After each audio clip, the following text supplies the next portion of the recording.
Bienvenidos a la clase de historia del béisbol de las Grandes Ligas. El tema de hoy es los pioneros latinoamericanos que dejaron huellas en las Grandes Ligas, episodio 4.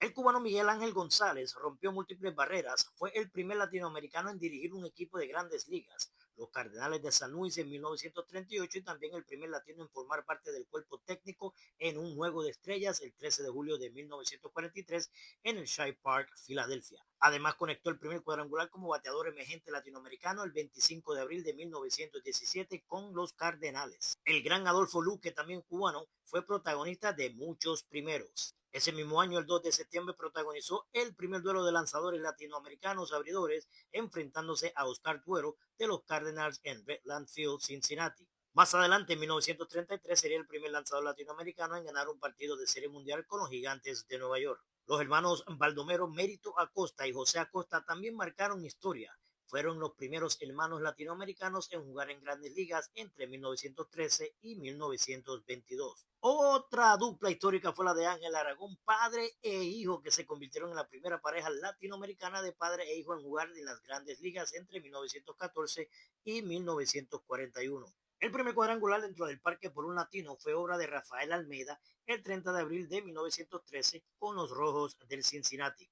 Mientras tanto, Roberto Estalella con los Senadores de Washington fue el primer latino en dar dos cuadrangulares en un mismo juego el 7 de junio de 1939 y también el primero en conectar un cuadrangular dejando el equipo contrario en el terreno el 18 de mayo del mismo año. El cubano Baldomero Almada fue el primer latino en abrir un juego con cuadrangular el 21 de julio de 1937 jugando para los Senadores de Washington. Los hermanos Camilo y Carlos Pascual de Cuba fueron los primeros lanzadores hermanos latinoamericanos en las mayores.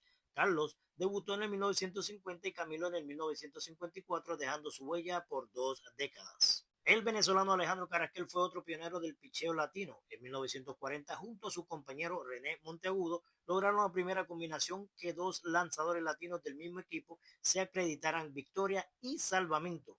Ese mismo año, Carrasquel también fue parte del primer relevo latino entre compañeros de equipo junto a Gilberto Torres con los Senadores del Washington. En el 39, Baldomero Almada hizo historia al ser el primer latinoamericano en jugar en ambas ligas, americana y nacional, en la misma temporada, con los Browns de San Luis y los Dodgers del Brooklyn. El cubano Rafael Noble se convirtió en el primer latinoamericano negro en jugar una serie mundial el 5 de octubre de 1951 con los Gigantes de Nueva York.